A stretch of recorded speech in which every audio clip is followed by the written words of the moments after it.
Well, I'm changing up the schedule. I'm going to actually talk about another album before we get to Slipknot.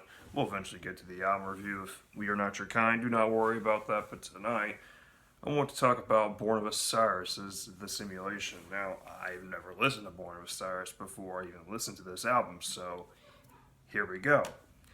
There are 8 tracks in this album. This is a short album. This is only 25 minutes and 40 seconds long, but this is the first of 2-part album series that we're getting, so I haven't heard any news about the second album. This is the first of 2 that we are getting, but The Simulation, no track is over, pardon me, that was really disgusting, but no track is over 4.5 minutes long. Let's get to it.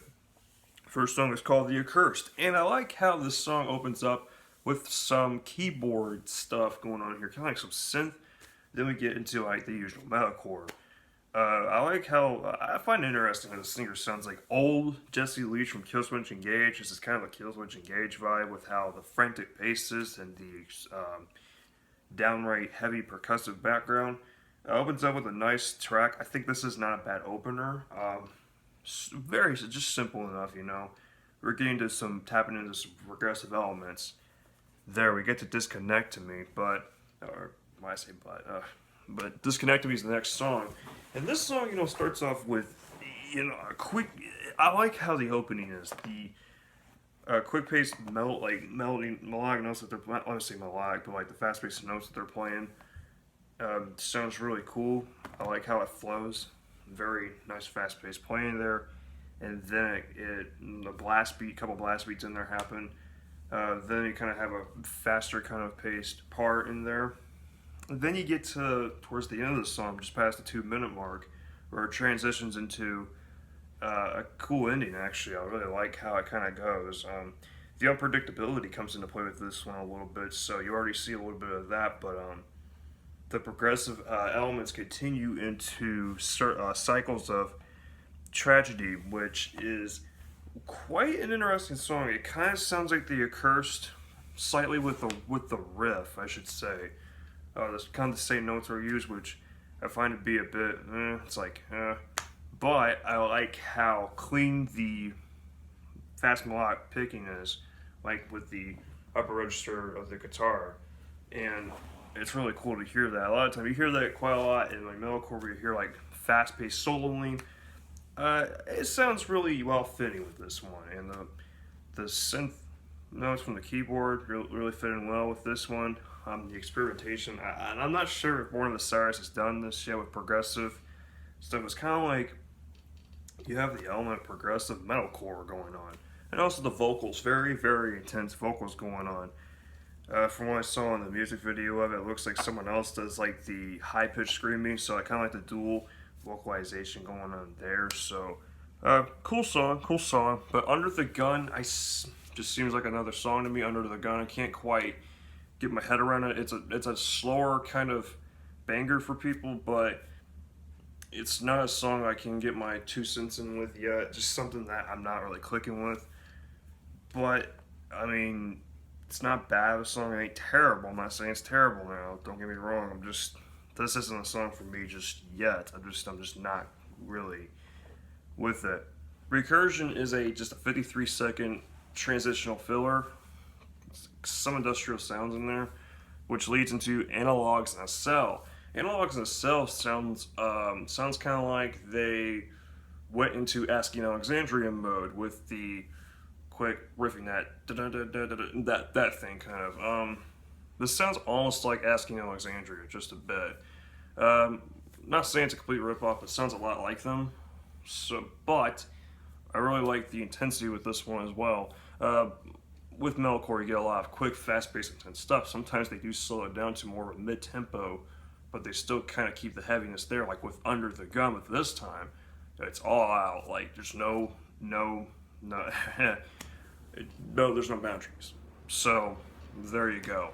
I know I'm going through this album in fast-paced fashion. It's because some of these songs are kind of have the same idea recycled throughout the whole song, and some songs kind of get unpredictable. Like with Silence the Echo, I think was the first single, yes. And just to let you guys know, the album, I forgot to mention, the album came out way earlier the year, January 11th.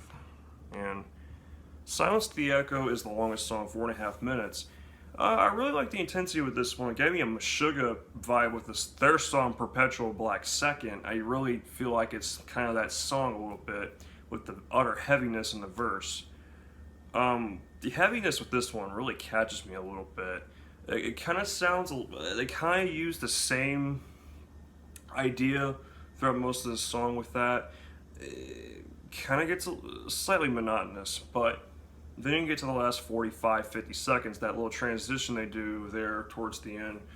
You know, cool, they ended on that note, and then they kind of go back to the quick dun, dun, dun, dun, that thing one more time for the last 5-10 seconds, which leads us into the final track, One Without the Other. I actually really like this song. I like how it kind of starts off with just very quick, frantic pace with the notes, and then it kind of shifts to being very slow, and then it gets to a more mid-tempo, and I like how really strong this song sounds, and then it kind of goes back again to what it started off with, and then the breakdown, it kind of sounds like there's a little bit of thrash in there actually, with the very fast picking there. It sounds more like the kind of down picking a bit, so very cool, I'd say.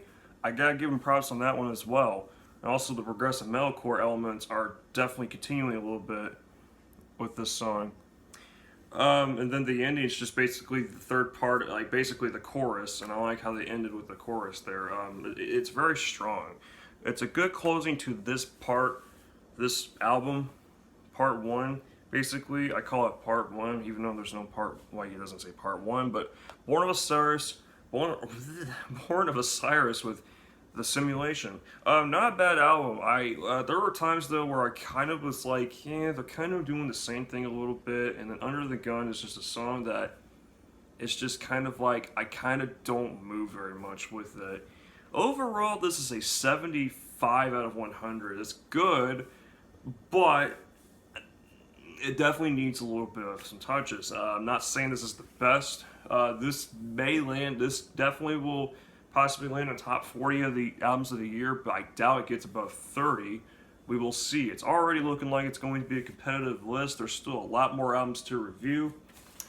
I have a list right here of albums that I do need to review and stuff, and what I'm looking at, I think the next album I will be reviewing is A Pale Horse Named Death, and this is after I review Slipknot and Killswitch Engage, and also Papa Roach and then Swallow the Sun, their albums. So I'm going to start trying to get more active with that, and then yeah, that's how it's going to go. But Born of Osiris, The Simulation, I want to know what you guys think about the album.